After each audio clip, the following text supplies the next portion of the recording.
राधे राधे दोस्तों, आज मकर संक्रांति स्पेशल तिल गुड़ के लड्डू बना के तैयार करेंगे। ये लड्डू खाने में तो स्वादिष्ट होते ही हैं, ये सेहत के लिए भी बहुत अच्छे होते हैं। सर्दी के मौसम में बहुत हेल्दी होते हैं क्योंकि इसमें भरपूर मात्रा में होता है कैल्शियम, जो कि आपकी सेहत के लिए बहुत अच्छे होते हैं। और गुड़ की रेसिपी तो सर्दी के मौसम में बहुत अच्छी भी होती है, सर्दी भी नहीं लगने देती, गर्माश देती है। मकर संक्रांति स्पेशल तिल गुड़ के लड्डू बना के तैयार करते हैं। चलिए दोस्तों बनाते हैं। मकर संक्रांति की आपको शुभकामनाएं है और मेरा वीडियो अच्छा लगे तो आप सब्सक्राइब जरूर कीजिएगा। तिल गुड़ के लड्डू बनाएंगे आज देवा रसोई में।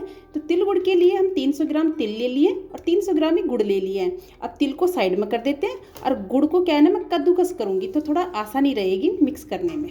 अब इस तरीके से कद्दूकस ले लीजिए और जो बड़ा वाला है ना, जैसे ये छोटे हैं साइज के और ये भी छोटा है, तो ये थोड़ा बड़ा वाला इससे कसेंगे। इस तरीके से प्लेट ले लीजिए और ये ले लीजिए, इस तरीके से कर लीजिए। बिल्कुल भी जो गांठे वगैरह है ना वो नहीं रहेंगे, इस तरीके से कर लेंगे तो। ये लीजिए, सारे गुड़ को कद्दूकस करके ले लिए, बिल्कुल सॉफ्ट और मुलायम बन के तैयार हो गया। ये थोड़ी सी गांठे हैं, इसे हाथ से मैश कर लेंगे बाद में। अब गैस पे कढ़ाई चढ़ा दीजिए और तिलों को इसमें डाल दीजिए कढ़ाई में। गैस को स्लो पे रखते हुए इसे कंटिन्यू चलाते हुए इन्हें भून लेंगे। तिल को जब तक भूनेंगे ये फूले फूले तिल हो जाए और इनका नमी खत्म हो जाए, मतलब जो सील जाते हैं ना इन दिनों में, ठंडी के दिनों में, तो ये थोड़ा सा इनकी नमी भी खत्म हो जाएगी और तिल फूले फूले भी हो जाएंगे, हल्की सी खुशबू भी आने लग जाती है इनमें।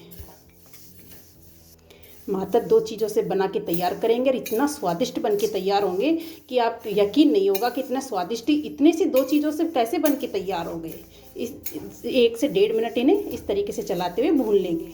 ये लीजिए, 1 से 1.5 मिनट इन्हें भून के तैयार कर ले। स्लो गैस पे भूने ना तो बिल्कुल भी ख़राब नहीं हुए, मतलब कलर चेंज नहीं हुआ और ऐसे फूले फूले तिल हो गए और इनकी नमी भी ख़त्म हो गई है। अब इन्हें निकाल लीजिए।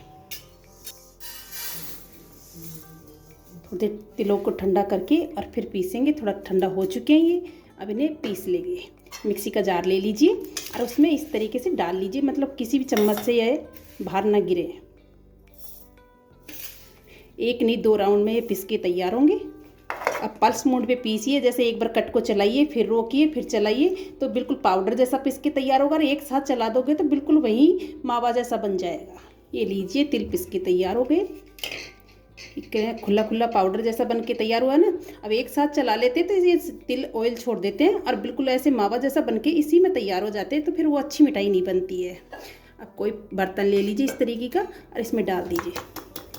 मावा जैसे स्वाद बनाने के लिए इसमें ली हूँ मैं 4 चम्मच ये कोकोनट पाउडर, मतलब नारियल का बुरादा 4 चम्मच ली हूँ। अब इसमें 1 मुट्ठी ली हूँ मैं काजू की। अब इसकी जगह आप मिल्क पाउडर भी डाल सकते हो, जैसे ये छोटी कटोरी भर के एक मिल्क पाउडर की भी, जैसे 4 से 5 चम्मच मिल्क पाउडर की भी डाल सकते हो, लेकिन मैं ये दोनों चीज़ें डाल रही हूँ। बहुत ही स्वादिष्ट बन के तैयार होंगे इससे। ये लीजिए, इनको भी पीस के तैयार कर लिए। दोनों चीज़ें पीसे हैं तो बिल्कुल खुले खुला पाउडर बन के तैयार हो गया। अब जो तिल पीसे हैं ना उसी के अंदर डाल देंगे इनको भी। सभी चीज़ों को, तिल को और पाउडर को मिक्स कर दीजिए, नारियल का पाउडर को अच्छे से मिक्स कर दीजिए इन्हें। तिल के बीच में ही अपने जो कद्दूकस करा हुआ गुड़ है ना ये डाल दीजिए। नहीं कूटना पड़ेगा और नहीं अपने को जैसे कढ़ाई में चढ़ा के और मेल्ट करना पड़ेगा। बिल्कुल आसानी से ये देखिए कैसे मावा जैसा बन के तैयार हो गया। ये बिल्कुल भी गांठें नहीं है इसमें।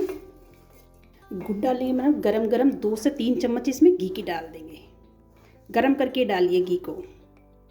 ये लीजिए, और चम्मच से अच्छे से मिक्स नहीं होगा, ये हाथ से मिक्स होगा। अच्छे से मिक्स कर लीजिए सभी चीज़ों को।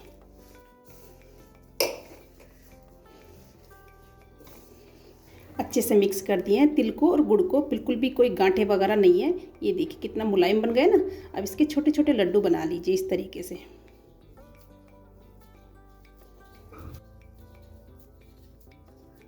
ये लीजिए, कितना गोल गोल अच्छे लड्डू बन गए ना। सभी पीस को इस तरीके से बना के रख लीजिए। ये लीजिए, सभी पीस को इस तरीके से गोल गोल लड्डू बना के तैयार कर लिए। अब इसे थोड़ा साइड कीजिए। और मैं जब पीसी ना मिक्स ये तिल तभी रख ली थी थोड़े से तिल, ये भुने हुए तिल हैं। अब इसमें थोड़ा सा क्या है ना, इनको ऐसे गोल गोल घुमाते रहेंगे, लोट पलेटा धुआते रहेंगे तो ये अच्छे से गार्निश हो जाएंगे, बहुत अच्छे से लिपट जाएंगे इनके तिल। ये देखिए, गोल गोल गुड़ाते रहिए, घुमाते रहिए, इस तरीके से अच्छे से लिपट जाएंगे। ये लीजिए, इस तरीके से तिल से इन्हें गार्निश कर लीजिए। ये लीजिए लड्डू बन के तैयार हो गए। इन्हें तिल से गार्निश करने के बाद में एक एक पीस ये मतलब आधा करके काजू का और ये भी लगा दिए तो और भी सुंदरता बढ़ गई है और बहुत ही स्वादिष्ट लड्डू बन के तैयार हुए। इस तरीके से बना के और मकर संक्रांति पे एंजॉय जरूर कीजिएगा। इस तरीके से एक बार बना के जरूर ट्राई कीजिएगा। मकर संक्रांति पे तिल गुड़ की बहुत महत्व है, जैसे घर घर में बनाए जाते हैं, इसका दान पुण्य बहुत किया जाता है। तो आप बनाइए, एंजॉय भी कीजिए, दान पुण्य भी कीजिए और मेरा वीडियो को देखने के बाद में सब्सक्राइब कीजिए।